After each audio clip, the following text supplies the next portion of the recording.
They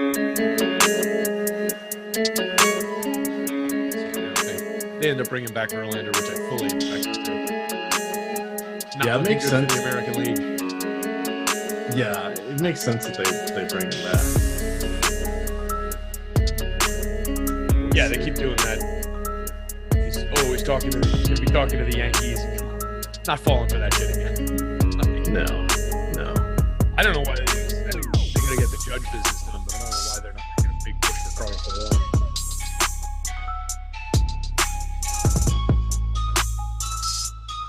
You know.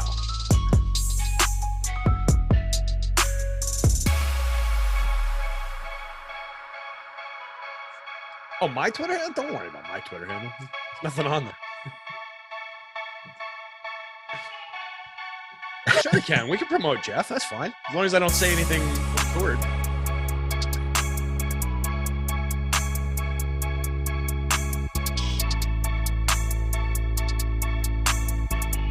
All right, Stokastic, here we go. It's your old pal EMac coming to you with Team McBee as we talk a little no-house advantage. On Monday afternoon, there are 10 games in the association tonight. Quite a few teams played yesterday, a very robust Sunday, making up for that Thanksgiving Day off that there was no NBA games. So we're going to have a little fun, talk a little no-house advantage, throw a few other things your way. Team McBee, it's been like forever. This is a reunion tour. We're getting the band back together. I don't think we've done a show in like a month, maybe more. Yeah, it's been a minute for sure. I think probably about a month. I was away on vacation for like 10 days and then just kind of dropped off the schedule as, people had been subbing in for me, just kept getting looped in like you on a couple shows like we were talking about. So hopefully that'll get cleaned up. No more 2-a-day Saturdays for you. You can enjoy your weekends and I'll jump back into the regular rotation there. But yeah, definitely, like a month or so since we've been on together. But how was your Thanksgiving, bud? It was good. My wife was, she went and ran a marathon in Florida. Just nice. Picked her up at the airport, and then tomorrow we're heading up to the West Coast and ultimately going to Hawaii as long as the volcano ash doesn't impede our flights. Oh, God. Let's hope not. Good luck with that. But, yeah, that's awesome, man. You're going for a full 2 weeks or Yeah, between that and a couple days here and there on the West Coast seeing family, I'll be gone from Stokastic for 2 weeks. Nice. So you're getting up to Washington and meeting up with the fam? Yeah, so it's on the West Coast. We'll see some of our California peeps, and then head off to Hawaii. So nice, it'll be good. That's awesome. It'll be good. A lot of fun. It's her milestone birthday that we're celebrating. She's going to celebrate it by doing another marathon because she's insane. So that's nuts. That's so cool, though. I mean, you guys travel around and get to go a lot of cool places with the marathoning and everything. She hit the 50 states, right? Yes, she did all 50 states. We were just down in North Carolina. Her running club gave her awards for that, as well as her 200th career half marathon. And then some other running club she's in, she's going to be a marathon maniac because she will have done 2 marathons in 11 days or something like that. So, but in any event, I have never enough about her put together my entire life, let alone in 11 days twice. Yeah, I have zero interest in that. I do a few half marathons a year walking. That's my I know you dive into it with the walks and everything. That's good too. It's hard. People say, you say, oh, walking, but walk as fast as you can for 3.5 hours. That's basically a half marathon. That's the thing. I mean, I was going to say, I walked when we were in Disney. We spent at the Magic Kingdom Day. We were there for literally 14 hours straight, nonstop, just back, forth, different rides, et cetera, et cetera. We did over 12 miles that day. And that's just walking around, but that's over the course of 14 hours. And my feet still hurt. So, yeah. I mean, anybody who thinks that walking a half marathon in a few handful of hours is easy is a little out of their minds. All right. Well, here's what's being out of your mind. One, not going through our link to sign up to No House Advantage because you can get a $50 deposit match by coming in through our link. 2, they're having massive overlay in their contest. They have 2 different formats. They're large field tournaments, they're GPP contests. They're going off with about 40 to 50% overlay. This is their marketing tool. They're doing this intentionally. And 3, we've got free projections for you. So even if you're not a Stokastic member, we've got free No House Advantage projections for you. We're going to talk about their 2 different formats today. The one we'll really get into is their tournaments. So how this works is you will choose, we're going to talk about basketball. You will choose 10 questions from about 50 or 60 different player props that are up there tonight. You can use each player once per card, and then we assign a confidence value 10 through 1 on how we feel about those player prop questions. And then if you get it right, you get the points. Those points are how you score against your opponents, and that's how the GPP is determined. Keep in mind, these props are static. These are like salaries. They don't move with news because salaries on the other DFS sites don't move for news. Their other format is versus the house. They're being very clear about this. No house advantage because you're playing peer-to-peer in one format. The others, they're saying, bring it versus the house. Tremendous. So that's your more traditional player props. You versus the house. Those are dynamic pricing. You do 1, 2, 3, 4, or 5 for your cards. You could do up to 21x if you go 5 for 5. So the highest payout in the business, but you do have to get all of them right. So if you pick 3, you got to get all 3 right, or you don't get paid. If you only get 2 of them, so sorry. But that's the way. That's more akin to putting together a traditional parlay card. Yes, just kind of working with the similar lines to what you see at the sports books, where with the versus the field, like you were saying, they'll leave those static lines out, and they'll also put those tempting lines out, or not even tempting, just those mathematically solid lines. They'll put a few of those out on every board that are kind of just gimmies. For the very top of a card, you'll see, someone we're going to talk about 90+ percenters, where it's just, hey, this line is just higher than what this guy does. So it's fun site to put it to chase, and it's a 2 different approaches to it. It's a lot of fun. Yeah, and you want bigger prize pools? Well, $5,000, $10,000, $15,000 to first here in most of their contests. You guys can check that out. They do really big ones for football. They do early slate, afternoon slate, and then island game. So they do all the island games for the 3 primetime games. We'll have shows talking about that later tonight as well. They are going to bring you NBA Live Before Lock, as well as the NBA Strategy Show and NFL Live Before Lock. But let's jump into these. Thinking about those drop the not to cut you off. So just, people think, all right, sometimes people are just in the habit of hearing, 10K, 15K, and small prize pool. It's not that, not worth my time. If you look at like FanDuel's NBA contest tonight, it's 40K up top. And I guarantee you're going to be playing against a full tournament of, 50,000 people, something like that. Where on NHA, you're probably going to be running into overlay. You're going to be in a much, much smaller field. And you're working with a site. We're giving away free projections, and we're giving away free optimal lineups. If you add all that different stuff together, it is a really appealing spot with an actually pretty damn gigantic prize pool for that scenario. So nobody else out there is giving you nearly that much money to chase with all those advantages going your way. So, I mean, that is just a huge opportunity over at No House. Absolutely. Not to shill too hard, because I can't even play there. Yeah. I wish I could. So I just dropped the free projections. That again, these are just for the tournaments that we're talking about, and then I'll drop the optimal lineups page into the YouTube chat as well. If you guys want to play versus the house contest, head on over to our sister site, OddsShopper. You can search the players, their props by their name, and then you can get the Stokastic projections coming out to tell you if you go higher or lower in the versus the house contests. Their lines are relatively sharp, so they should mirror what the other sportsbooks are doing. So it's a good way to check it out. All right, let's look at some of our high end opportunities here. So nicely, we have the overs or the unders. You can sort by high to low for success. We're looking at Joel Embiid, one of our best options of the day, under 12.5 rebounds. 9.6 is the Stokastic projection. That's a 91.5% chance that he goes under. We'll need to make sure, of course, that he isn't playing. He's missed a couple games here. If you choose somebody that does not play, you do not get any points for your prop here in this contest. It's considered a 0.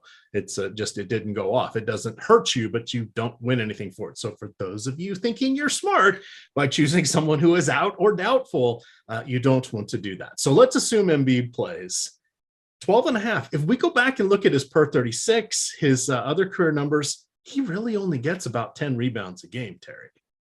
Yeah, he's like a good solid. He's pretty solidly locked in right around that 10 rebound average. Last year, a little higher. He was in 68 games. Last year, he was putting up 11.7. But looking at this year, he's putting up a solid 10.1 a game in 35.4 minutes. It's a 14.8% rebounding rate. He's a terrific rebounder, but they're just stretching it a little bit further than what he's been doing out there. So I do think that one's comfy. And if you add in the fact of the narrative sense of he's been out for a few games, they might be shaving his minutes down. Not that he's going to be completely managed, but maybe he sees 2-3 fewer minutes. There should be a little bit less of an opportunity for him to go out and have that monster game that you'd be worried about, that outlier game where he's just pulling down an absolute ton of rebounds. So I think we're pretty comfy in chasing this one. Looking through the game log, there's a handful of games he's gotten there. It looks like once. We've got, let's see, it's 10, 11. That one's 9, 13, 10. So, yeah, he's gotten there, I think, twice so far since October 18th, it looks like, looking at the board. So, 3 times. There's another one there. So, I think we've got plenty of clearance on that one, just given the situation. It's, and is who he is. I would just be watching, make sure he plays and gets out there. I don't know that I would top of the card it. I don't know that I'm that confident in it. It's not one of these ones sitting at 98, 99%. And there is the idea of Joel Embiid is a phenomenal player. He could accidentally trip into 2 extra rebounds, but I do think it's a high confidence pick. All right, the next one we have here is Bennedict Mathurin is popping up for his PRA. That's points, rebounds, and assists. No house advantage has him at 28.5. We have him at just shy of 22. That one is another one that seems reasonable. We want to look for a little context here. It looks like everybody should be healthy for Indiana, as best I can tell. We do want to remember that they are playing the Lakers. Indiana and the Lakers are, over the last 10 games, each playing at a top 3 pace, each with a disastrous levels of defense or non-existent defense. We just saw the Lakers win, what was that, against San Antonio, like 143-138 in regulation. Yikes. Congrats on putting up all those points, but man, you allowed quite a bit as well. So this game has a 237.5 over under. If we see Chris Duarte back, he's been out for a while. If we get Andrew Nembhard back, that could just pinch the minutes a little bit there. And that's what gives us the path towards Mathurin not quite getting up to that PRA. Any thoughts on that one? We're not going to go straight down the list here. We'll look at some others, but that one did seem like there's a cushion there for us as long as people remain out. Yeah, it seems pretty stable. That's the thing. You want to keep an eye on Duarte and Nembhard and just make sure that those guys are coming back into the rotation. Even if they don't, I think we've still got a pretty decent path to this one. It's just high. 28.5 is high. He's averaging 24.2 for the season in playing 27.9 minutes. We've got him projected at 26.8. Looking back over the last handful of games, he's got 2 30-minute games in the last 5. It was 25 last time out, 30, 33, and then 27 the 2 before that for an average of 29.3. Even if he goes out and gives you the 30 minutes, I think we've still got enough clearance on that 28.5 that I'm not really worried about it. He's probably would have to get there through scoring. So if he hits a couple extra early buckets, maybe you're sweating it, makes a couple threes, maybe you're sweating it a little bit, but it does feel pretty comfy. So I think that's one of our top of the card picks. If we do see something like Nembhard doesn't go, or for whatever reason Mathurin ends up in the starting lineup, or in an expectation of more minutes around 33, 34 somehow, then I start to get a little worried about it. But I think we've got a long road before we're at that point. I don't expect him to see that. All right, as we start cruising down through the groups here, Russell Westbrook is going to stand out for a variety of reasons. Again, we're talking about this game. We know it's the last game, but there's a decent chance we get at least stronger smoke signals as to if Anthony Davis is going to be in or out. If Davis is in, Westbrook has been completely relegated to the bench, running with the second unit. If he's got to play both LeBron and AD active, then that means very little of his minutes are going to be without one of them on the court. That further impacts him. And then you've got Dennis Schroeder in the mix as well. He moved into the starting lineup recently. You still have Kendrick Nunn, although he seems to be a little bit on the outs. You've got Austin Reeves. You got a variety of other wing type options that could be secondary facilitators as well. Patrick Beverley is out one more game, if I remember correctly. But that's about the only reason we would want to look at or not look at Westbrook. But it looks like everything is indicating that both Davis and LeBron will play tonight. So Westbrook, what do you think? 20 minutes, 22 minutes today? Yeah, I would go, let's put it this way. I would go somewhere between that and the 28.7 that I'm looking at that the site's currently got him projected for. I feel like that's high. The 22, maybe, maybe he picks up a couple more, but probably trending more in that direction, 24, 26, somewhere around there. And I think that just gives us plenty of room. 7.5 rebounds. We've got him projected at 5.6, but that's off the nearly 29-minute expectation. Even if he gets that 29 minutes, that's still giving you 2 rebounds worth of clearance there. And it's just a situation where he's not the Russ Westbrook that people remember, and he's not getting rebounds created for him by guys creating space so that he can chase triple doubles on bad teams. That's just not how the Lakers are playing with him. So I really do think that there's a good expectation that that one's going to trend under. 8.9% rebounding rate for the season, 5.2 a game. Last year, just to put some perspective on those numbers, just last year in what was not a good season by any means by Russ Westbrook, he was at a 10.3% rebounding rate, 7.4 a game. I do think, there's the idea that if he trended up towards a full game of minutes somehow, that maybe he could get there. Looking at this year's per 36, 6.7 per 36, that's still falling a rebound shy or so of where this line is. So even in a sense where he's getting 36, he would still need to find himself an extra rebound somewhere. And I don't see him approaching 36 minutes tonight. So I think we're pretty clean on that one. It actually feels like, just confidence wise, that one should be a little bit higher. Honestly, mess out here, but that's one I would consider pushing up the card a little bit. How would you feel about going maybe for his points, rebounds, assists, his PRA? We have a little lower success rate on it, but that's just more categories he's going to have to collect things in. And we've already seen his shot has failed him time and time again.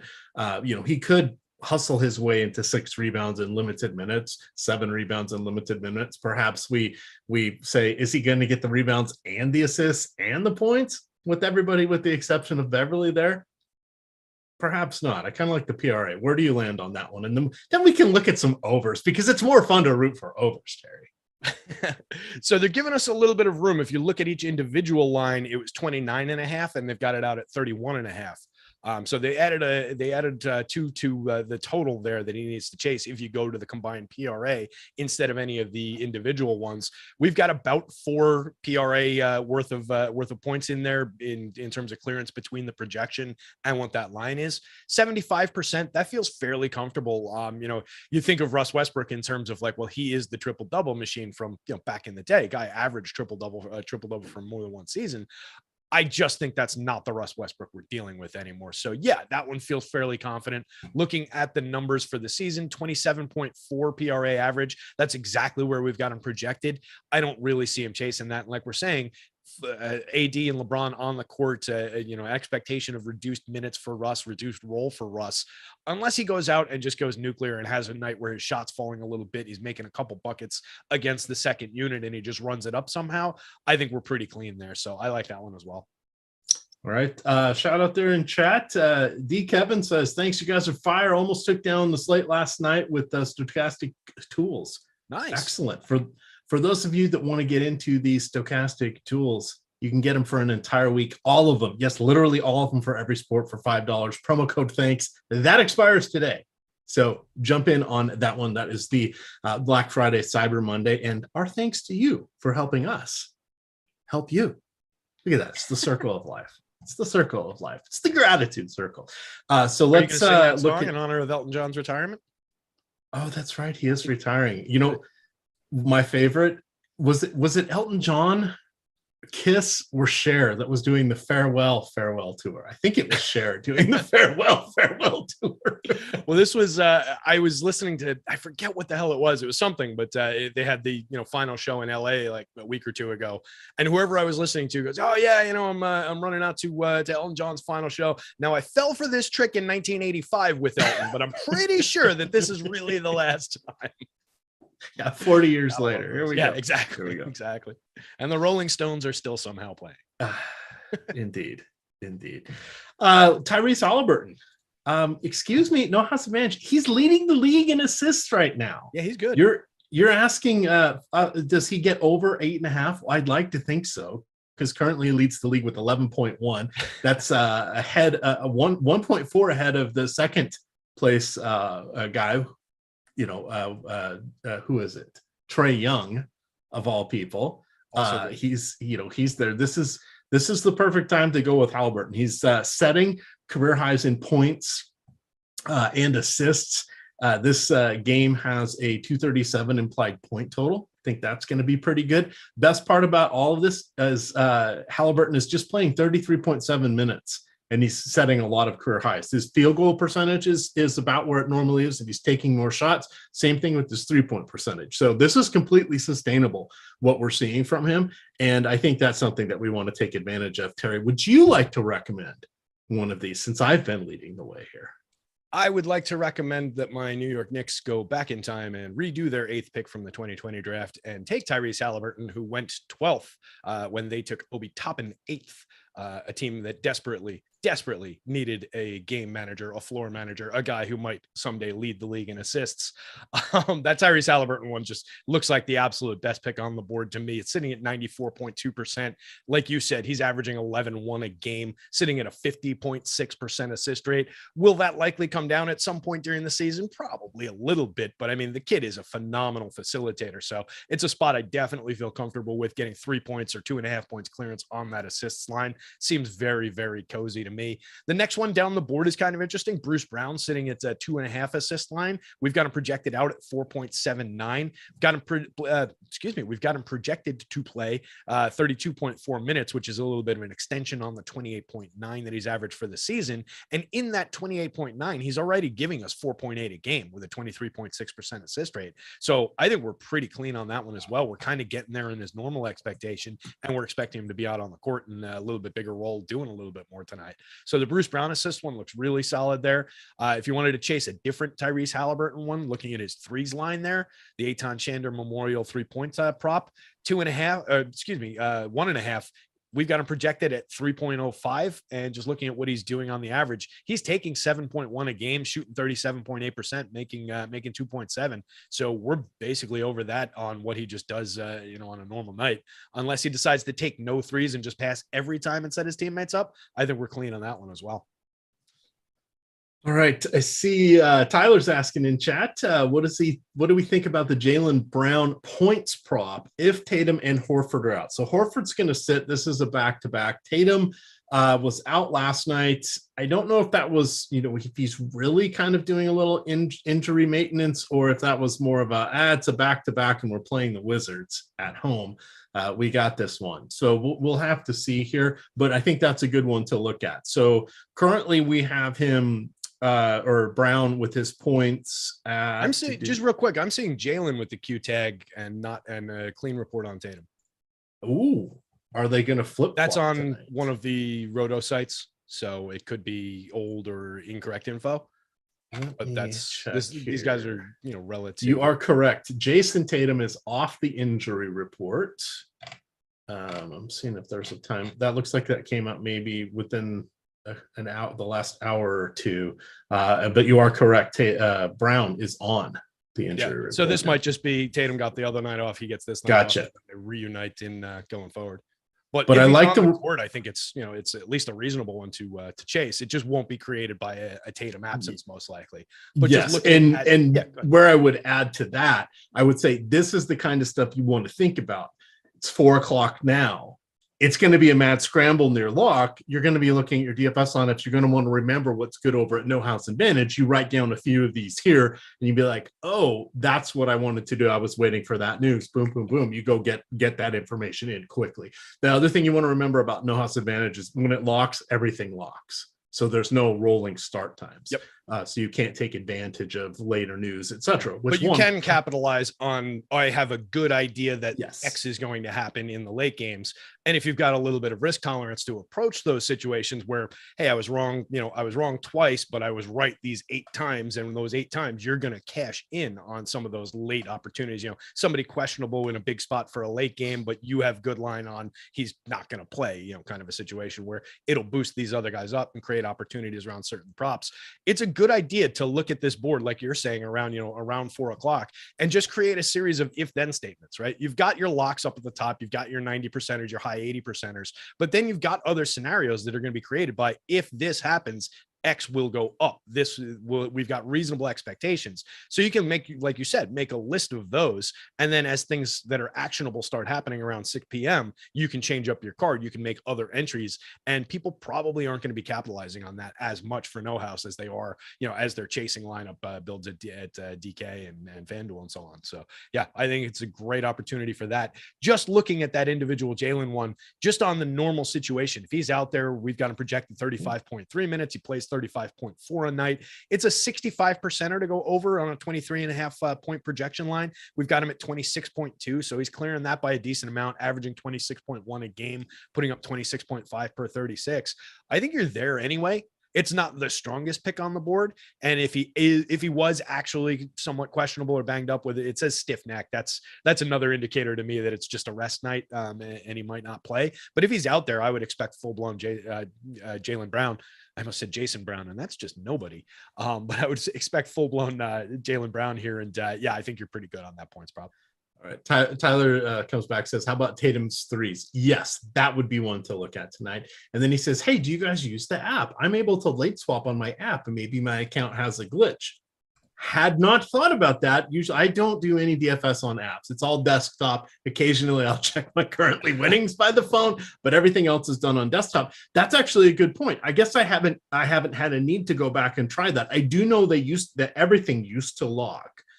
They could have updated that. I haven't double checked that. I'm legitimately not sure because I'm geographically restricted. Yeah, I do know this. If your player doesn't play, you get 0 points. You don't get the unders. That's still in play. I'll have to double check that. But thank you. I guess mostly I've been doing football here, and of course their main slate locks at 1:00. That's everybody locks at the same time. And I guess for basketball, I just once I've put in my plays, I was comfortable with them, and I never went back to look at them. That's a good question. Yeah, so thank you for pointing that out.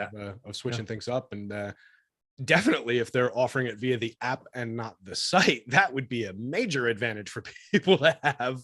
That's funny though. I get all my lineups into the sites via, the CSV upload, obviously on it from a desktop and a browser and everything. But all night long, like when I'm checking scores, my face is just in my phone. It's a problem with getting those little dopamine hits, checking the lineups. But that's funny that you don't use the phone that much. Yeah, no, I only to look at currently. That's really it. Or I prefer to look at the phone. Like if I'm falling asleep, I'll open up the ESPN play-by-play on one of the basketball games and just kind of glance and see who's take foul. Oh, so-and-so, bad pass, blah, blah, blah, steal. Just read the little descriptions as I'm falling asleep. What's even weirder about it for me is I'll be sitting here at my desk and everything, and I've got the TV, over in that corner over there, and then I've got my big monitor here, and I've got, the NBA streaming package and everything. So I'll be hopping around different games. I'll have one on the TV, one on the screen here. I'll be chatting in our Discord and doing this, that, the other thing for DFS, and then I'll pick up my phone to check my fantasy scores. Like that's how ingrained it is in me. I'll just be like, oh, let me check FanDuel, and I'll be okay. It's so weird. It's that dopamine. That is powerful stuff. Mike, you too?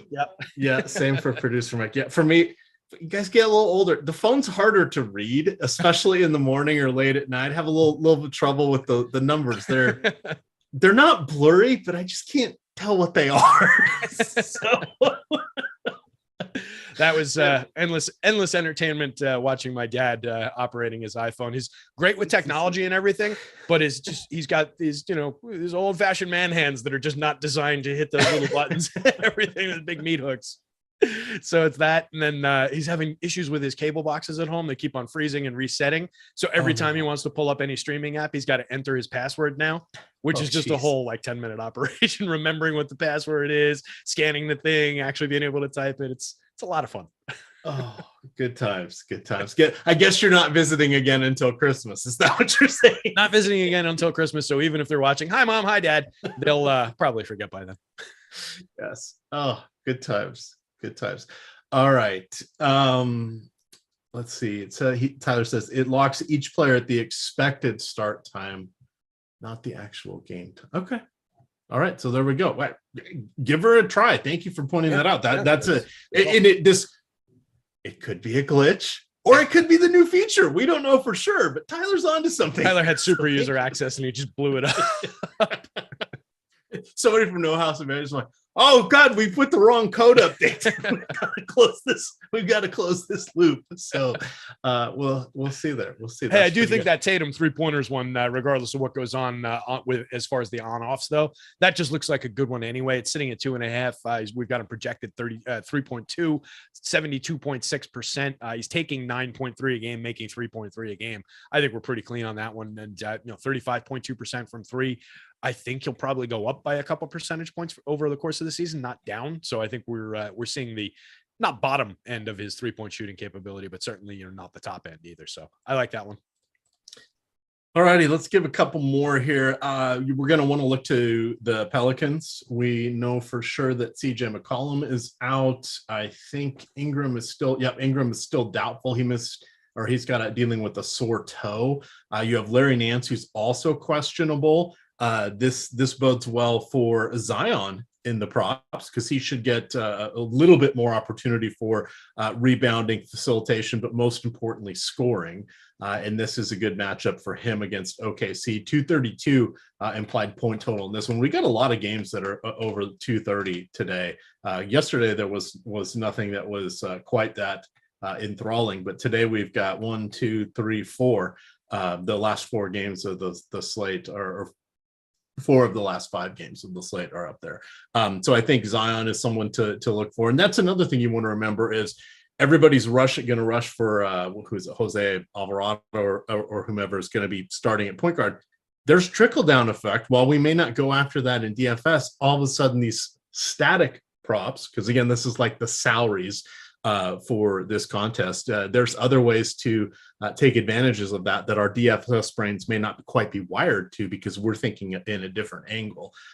So that's something to always consider. You want to close it out here with one or two more, Terry? Yeah, I think the Zion one's a good call, and it's pretty clear on the top of the board. We've got his points, just raw points, well clear of the other ones, 84.2% compared to like 68% on the PRA. The PRA, that's still fairly comfortable. Like if you need a good down card pick that probably a ton of people aren't using, maybe you go to that one. But the points alone, 20.5, we've got it projected out at 27.7, clearing that by a mile. So I like that one. I had actually just pulled the board up to only the Pelicans here, and the only other ones are Brandon Ingram. So we're going to skip over that. Let's see what else is on the board. Devin Booker assists sitting at 86.6%. I believe still no Chris Paul out there. Am I correct about that? Yep. Chris Paul's still out. He's now been out for 3 weeks. Let me see. I've got some notes here on Booker and the 8 games that Paul has missed. Booker is averaging 26.5 points, 6.5 rebounds, 6.3 assists. There you go. So that's comfortably over. Sacramento is the opponent tonight. They're playing over the last 10 games, 7th fastest pace, 3rd worst defensive efficiency. So that's a good one there. Yeah, that one stood out to me. I spotted the matchup. I spotted the line all at the same time on my little dashboard here, and I kind of made a mental note of maybe get to some extra Devin Booker. I haven't looked at anything DFS wise tonight, but that just interests me playing against that team with him doing as much as he does on the court. This could be a night where Devin Booker goes a little bit nuclear in terms of his scoring and his assists. But what I wanted to point out on that assists line, it's sitting at 86.6% for this matchup. 6.39 is our projection against a 4.5 line. And like you said, he's been doing that on the average for the season. Now he's up to 5.8 assists per game, 24.3% assist rate, partially carried by the no Chris Paul the last 8 games. But he's still, he is a willing passer. He doesn't really have the reputation for that. People think of him more in terms of just pure scoring, but he's just an all-around good player. So I'm happy to go to Booker, and particularly in this matchup with that opportunity. You mean Devin Booker, the core building block of the day in the DFS picks and building blocks article? I'm gonna have to go read that article so I can catch up. Yes, he's up there along with Tyrese Haliburton. So there we go. Those might be my first 2 clicks on my placeholder lineup that I put in a couple minutes. A couple familiar names. So those are some good spots there. And the other thing that's interesting about Booker, you pointed out the passing. Remember how he's like, he's not really a 3-point shooter. He's not great as a 3-point shooter. He's averaging, I'm going from memory, I think it's like 31.7% this year, but he's taking 7.1 per game. So he's increasing it. And as long as you're close to 33%, that's like a 50% from the field. So that's still an acceptable number. So for him, he's, improving his game. And what is he now in the league, 7 years or something crazy like that, even for still being pretty young. But it's nice to see him improving across a variety of metrics here. Yeah, absolutely. You just with a guy like that, it's kind of about the volume. Like you said, if he goes out and shoots 33, 35%, but he's taking 7-8 a game, that's just padding his scoring numbers a little bit, and it's not sacrificing opportunity elsewhere for him. So you get a little bit of a boost in scoring, and that's kind of, I think, what the team wants him to be doing. But he's just a dynamic player. The rebounds are decent, the assists are good, and the scoring is obviously excellent. So I think Booker gets an unfair reputation as a scoring-focused guy. So that's one I would definitely chase. And then let's see if there's one more interesting one on the board. The next 3-pointers down the list, Kyle Kuzma, an oddball name, maybe 1.5. We've got him projected about a 3-pointer over that. He's another guy. He could get there just on volume, 7.4 a game so far this season, only making 2.2 a game. That's 30%, but that is enough to get us there with a 1.5 line. So I think that one's kind of interesting for Kuzma there. And we're projecting him out at 33.5 minutes tonight, right around the average of 34.6 that he's been playing. So I see no reason he wouldn't be able to get there. All right, let's kind of wrap it up since we're after 4 o'clock here. We want to thank everybody for watching the show. We've got need to make the show an hour when we're both on it. I know. Well, if I didn't have day job stuff to get back to, we would do the sure day job dragon takeover of pirate radio here. We would continue broadcasting until 4:45, which is when you can get the NBA Live Before Lock, or probably a deeper dive. That's going to be with Lofty and Adam. Then you're going to get Live Before Lock after that with Greg and with who is on Lindquist is on that today, and then NFL Live Before Lock as well. So we've got you with 3 more shows. 3.5 hours of content. That's all brought to you by No House Advantage. If you go in through the link below us here in the YouTube description, that'll attach your referral code to us. That'll give you the opportunity to get a $50 deposit bonus match with your first deposit. So that is a savvy way to play. You put in $50, they're going to give you $50. You're off and running with the $100 there. That money comes out of your account first into those contests. So definitely worthwhile to check that out. You can also check out Odd Shopper, our sister site, if you want to look at the Versus the House contest. Those are their actual player props with moving lines, with real-time lines.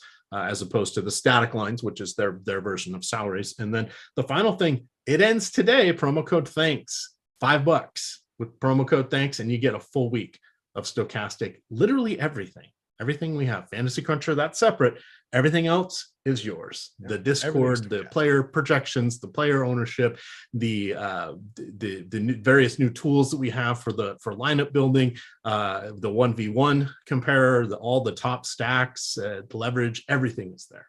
Well worth it. We're going to get on out of here. You guys aren't going to see me for a couple of weeks. I'm sure. Hopefully you'll get a lot more Terry.